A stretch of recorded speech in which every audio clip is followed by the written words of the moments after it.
Hey, joining us now is the chairman of the supervisors of Prince William County. He's also one of seven, yes, count them, seven candidates for the Republican nomination for Lieutenant Governor of Virginia. Great to have you with us, Mr. Chairman. How you doing? Good. How are you doing this morning? Let's get right to politics here. We understand that you had a major pickup several days ago, right in Susan Stimson's bailiwick. You got Stafford County Paul Mill to back your candidacy. How did you pull that off? Well, I've known Paul for several years, and he is a friend in politics and outside of politics, and he's also a very good conservative, and he's done a lot of great things in Stafford County. So I was proud to get his support. And what does that say? I mean, like, for instance, any of the supervisors in Prince Williams County haven't backed someone else. So is it fair to say that when you can't even maintain either your supervisor colleagues in the county you're in, or maybe they stay neutral, but when they start to defect to other people, wouldn't you say that that's going to be a problem for Stimson? Well, no, not necessarily. I think that it's there's going to be a mixed bag. I have the support of several members of my board, but not all. I mean, some of them are going to stay out of it, and it's even possible that one or two of them may support other candidates. I don't necessarily see that as a problem with the person on the board with Stimson. I really do see that as a support for me, not lack of support for her. Okay, understood. Why don't we go quickly, if we can, Mr. Chairman, right to taxes. I mean, there's been some criticism that you have raised taxes as chairman in Prince William County several times. Let me just ask you point blank. We can get through all the blogs. Have you ever raised taxes in Prince William County? No. The fact is that tax bills, when I came into the county, were $3,500. Since then, we've had a net increase of hired 129 police officers, 174 firefighters, 500 new teachers. We've financed 12 new schools and financed more than $300 million worth of new roads. And average tax bills today are $3,500. So despite all that, we've been able to keep tax bills flat. And the way we were able to do that is by reducing spending in other areas by $143 million, eliminating 320 government positions, and staying focused on the core essentials of government. That's what everybody needs to do. That's what a conservative government does. That's leadership. Now, Chairman Stewart, there are some of your critics saying, well, the total tax bite in Prince William County went down, not because you cut taxes, but because home values simply have dropped. And so, when you're paying a percentage of property tax, obviously that will drop also. How do you respond to that? Well, it's not about the rate. It's not about values. It's about the tax bill. When I first got into office, tax bills were rising. Before I got into office, rather, tax bills were rising 10%. I determined to take the axe to the county budget and cut spending. The previous board was reducing the rate, but assessments were rising so quickly that tax bills were going up, and the board was taking credit for a tax rate cut. Well, they cut the rate, but they didn't cut the bill. It's all about what is the average tax bill. That's what I've been able to cut. That's what people care about, is how much they're paying. So then how will you answer your critics who are saying, you know what, at the end of the day, that's not really accurate. Corey Stewart raised tax rates. How would you answer that? Well, again, it's not about the rates. It's not about assessments. It's about the tax bill. And if any politician tells you otherwise, they're playing with the numbers.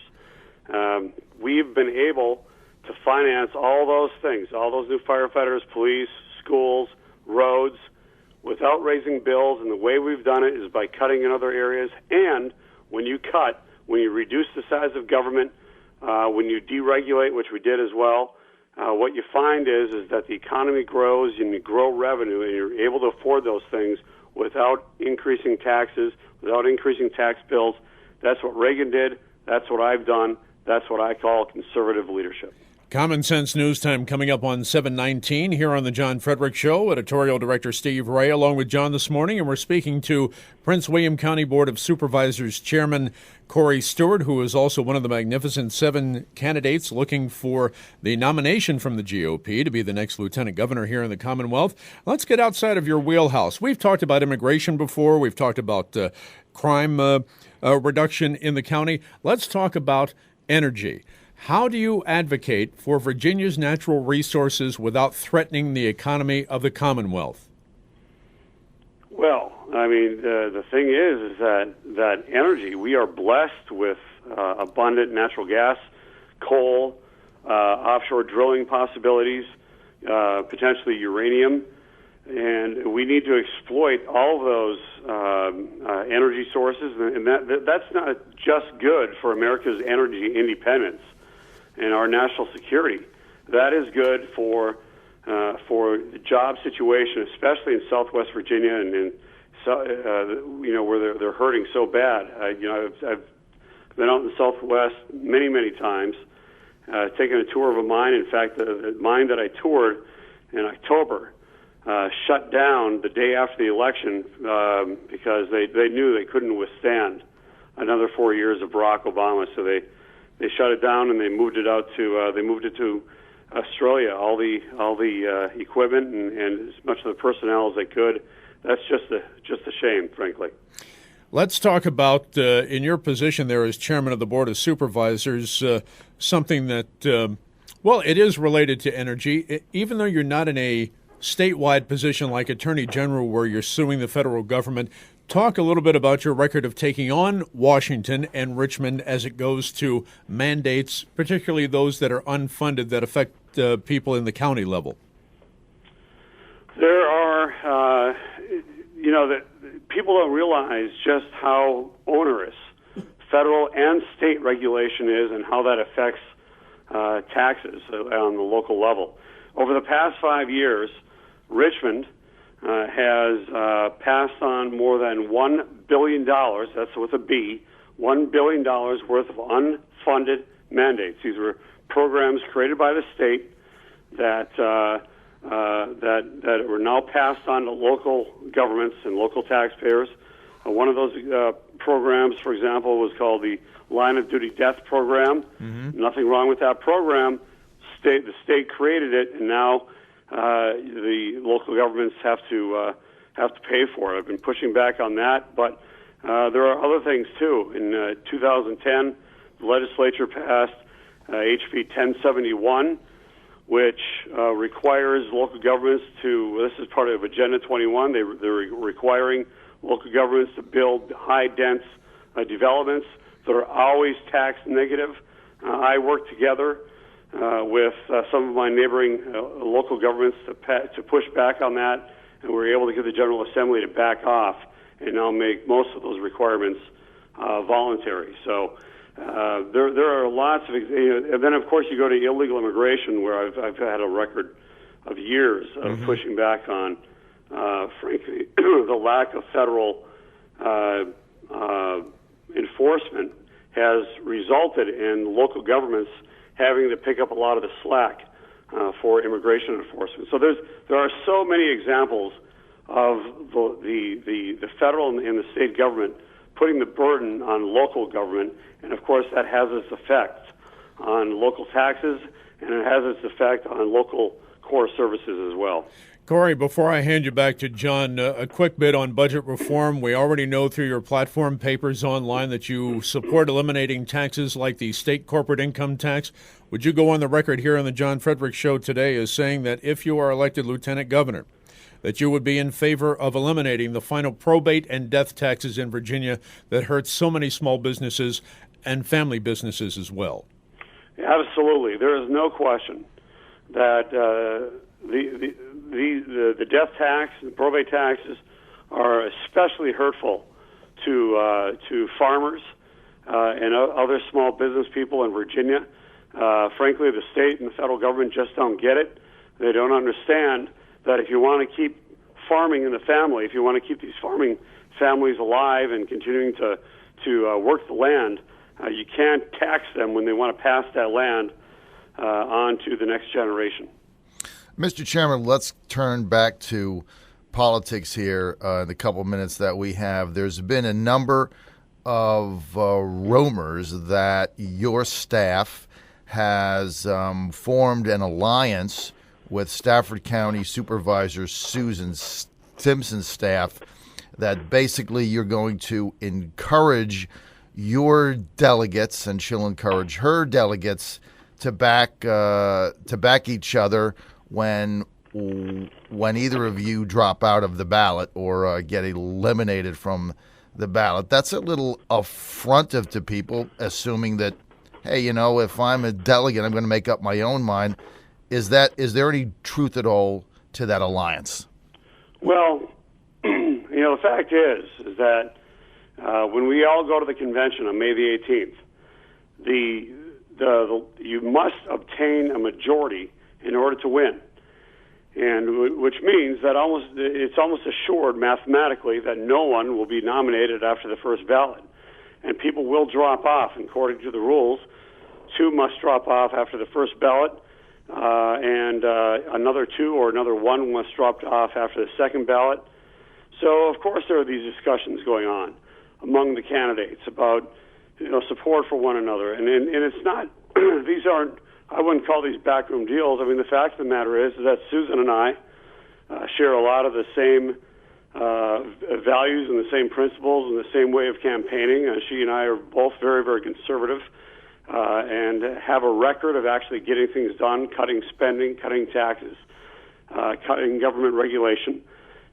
So I think it's natural that a lot of her supporters could be supportive of me, and my supporters could be supportive of her. I think that's a very possible situation. If we got to a final ballot, Mr. Chairman, then it came down to yourself, someone else, and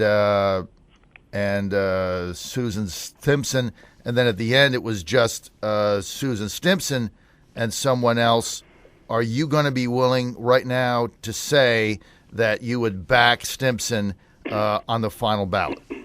Well, I can't say that right now.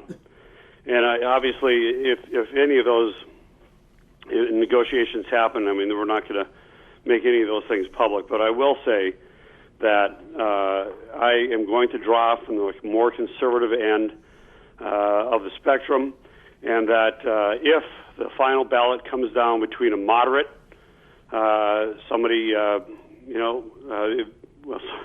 between a moderate candidate and myself, or between a moderate candidate and Susan Stimson, I think that you're going to find Susan and I on the same side. All right, Chairman Stewart, in closing, let's do a couple of things here. I spoke recently to Bill Card, who is, of course, the chairman of the Republican Party of Prince William County.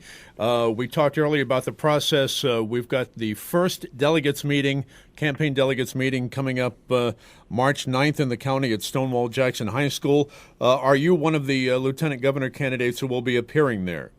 Yes, I will. That's my home county, of course. I'll be doing that first, and then flying off to Blacksburg, and we've got a whole host of events that Saturday, tomorrow, down in Southwest Virginia. Excellent. And as we do with every candidate who appears on the John Frederick Show, we give out the website. CoreyStewart.com is yours. Corey, Stewart.com. Anything else you want to tell us about in the briefest of time here about appearances coming up? Well, yeah, tonight we've got an event at Stafford County with Supervisor Paul Milday. Invite anybody to that. There are events going on every single day. We're campaigning every day.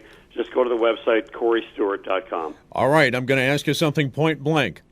In the field of the Magnificent Seven, who do you pick out as a moderate Republican? Yeah, there you go.